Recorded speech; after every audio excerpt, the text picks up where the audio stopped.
This morning, more troops are on the ground in American cities. And moments ago, President Trump weighed in again and is trying to ratchet things up rather than calm things down.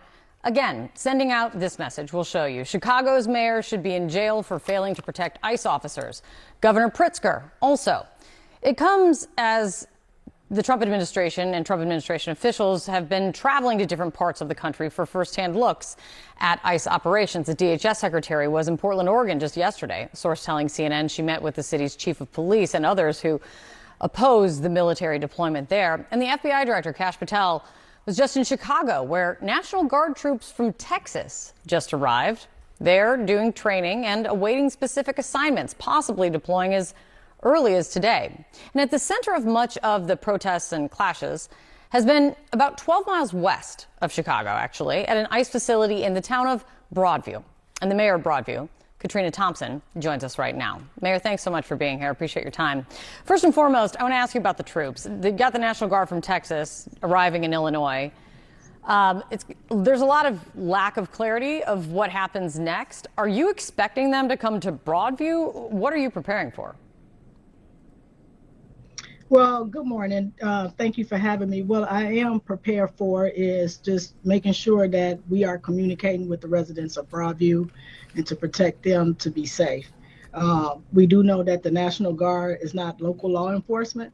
They are military. They have no local police training. Having them serve as a local law enforcement is asking them to serve outside of their training. We didn't ask for them. We don't want them here. And I fear that they will escalate the conflict started by the flame of ICE. So we just try to just manage as best we can. Do you think it could inflame things further from what you've already been trying to get a handle on and control? Oh, absolutely. Our experience with ICE has been terrible.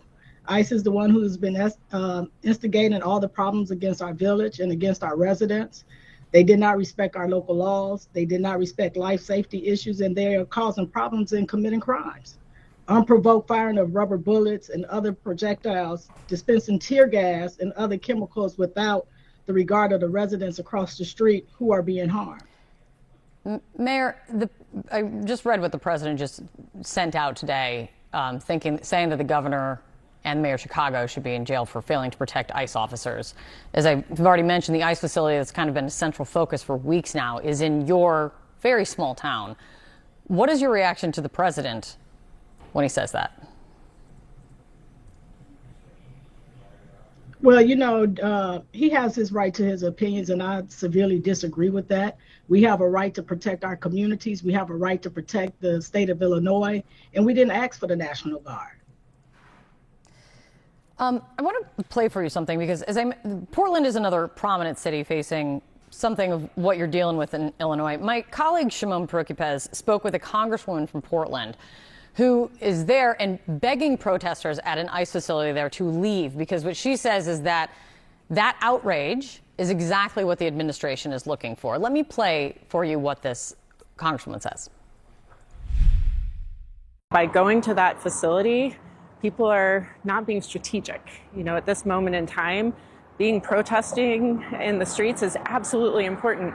Just don't protest right there because then you're playing into their story that is not the reality, as you can see looking around here. You become part of a war zone narrative if they decide that that's the time they're going to go out there and provoke. Do you agree with her? I mean, would you like to see the protesters leave? Because I know that you have signed an executive order to limit the hours that protesters can protest at the facility. Oh, absolutely. We know that ICE don't respect local laws. They don't respect First Amendment speech and assembly, and the Fourth Amendment unlawful in assembly. So absolutely. And we want to make sure that the people that visit our town every day, that they're safe and they feel protected.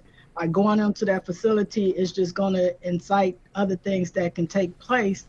And we just want people to be safe, but be able to exercise their freedom of speech. But you'd like to see the protesters leave. You think they're playing into the administration's hands by protesting outside the facility? Well, emotions are high right now, right? And so when we channel that emotion of anger, sometimes we don't think rationally. And so we as local leaders have to put protocols in place to keep people safe. It's not to restrain or put a ban on anything. It's in the best interest of them. And sometimes people just don't know what's best for them because of the anger that they are facing or the challenges that they want to see changed from their lens. But I agree with her that, you know, we asking you all to stay away from the facility because it's going to create more problems. And again, we live here in Broadview, and then we have to deal with the aftermath. When those protesters come to our community, they get to go home. They get to go home trauma-free, drama-free, sleep well at night. Their families are not impacted. They can get up, go to work, and then we stuck with all of the aftermath stuff in the village of Broadview, and that's just, you know, we deserve that dignity, that peace, and respect that you all get when you go to your respective community to sleep at night. Mayor of Broadview, a very small town, a village, as you said. Mayor Thompson, thank you for your time. Let's see what happens in these coming days.